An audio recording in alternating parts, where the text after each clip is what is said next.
Hey everyone, Mr. Dempsey here. This is a lap guide for Tokyo Expressway Central Outer Loop with the Alfa Romeo 4C. Let's get this started. Your first braking point is just before the wall on the left turns into glass. You want to use some braking for a short moment of time. Slowly start to accelerate, and once you pass the first yellow sign on the right, that is when you can start to accelerate a little bit more. Then you can take these next couple of turns at full throttle. You just want to make sure that you get really close to the walls. When you go over this ramp, your car is going to jump just a little bit.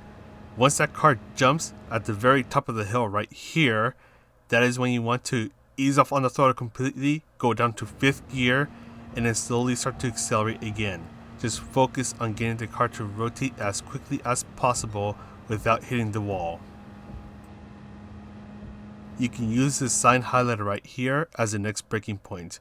You'll be using some braking for a short moment, then right before you pass this sign, you can carefully start to get back on the throttle.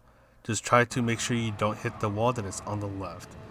Then before the squares start to show up on the road, you want to use some braking once again and slowly start to apply the throttle. The timing is important so you can make sure that you can get a fast exit without hitting the left wall. And as you see here, you can take these turns at full throttle, bring yourself to the right and brake when the tunnel ends. You'll be braking hard for just a moment, slowly ease off on the brakes, and slowly apply the throttle. Don't get too close to the left wall, then slowly accelerate your way out. Then right before the fence on the left turns into a solid wall, you want to apply just a little bit of braking.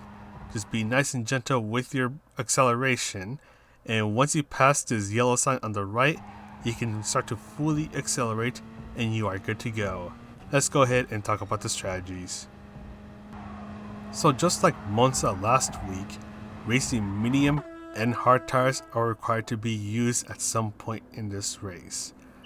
Fuel is not an issue, but the tires are obviously an issue. When you want to switch out of your racing medium tires depends on the car you are using and your driving style. For example, in this clip I am using the Alfa Romeo 4C, and this car is pretty gentle on its tires. Because this car is one of the lightest cars in the Gr.4 class, the racing medium tires will last up to 12 laps in this car. And this car does a pretty good job carrying the momentum throughout this track, since this track asks for a lot of momentum. So if you're looking for a car to try out for this race, think about using the Alfa Romeo 4C Gr.4. But anyways, going back to the tire strategies, you obviously want to try to make the racing medium tires last as long as possible.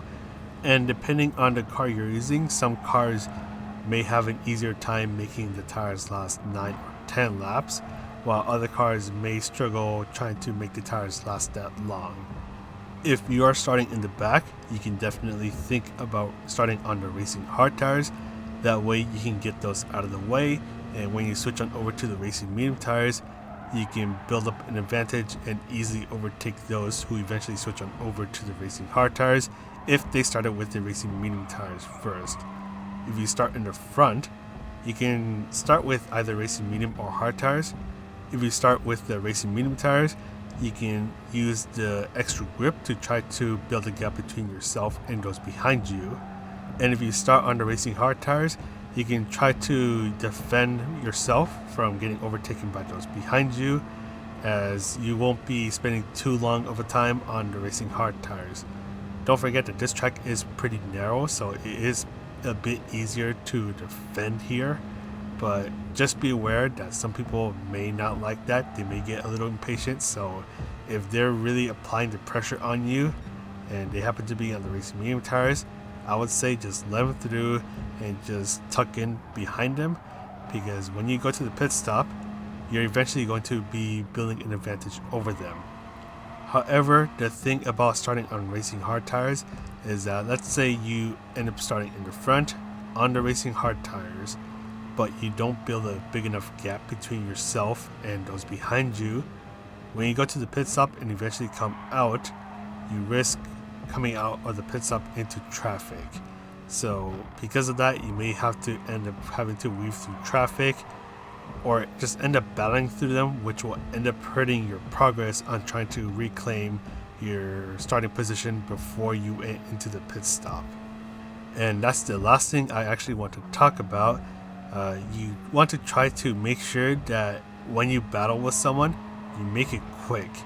This track is narrow, so if both of you are going through a corner together, side by side, both of you are going to slow down a lot, which is going to let those behind you catch up to you really fast, and those ahead of you will get even further away from you. And also try not to hit the wall or scrape the wall, as that will slow you down, and those behind you will try to sneak up on you and try to overtake you if they see you end up scraping a wall or whatever you end up doing with that wall. So try to be clean, try to minimize the number of mistakes you make, as that will also end up helping with your consistency, as that's actually going to be a hard thing to achieve in this track. But anyways, that is pretty much it for this guide. I'm going to go ahead and sign off now. So this is Mr. MCA wishing you a good race, and I'll see you in the next video.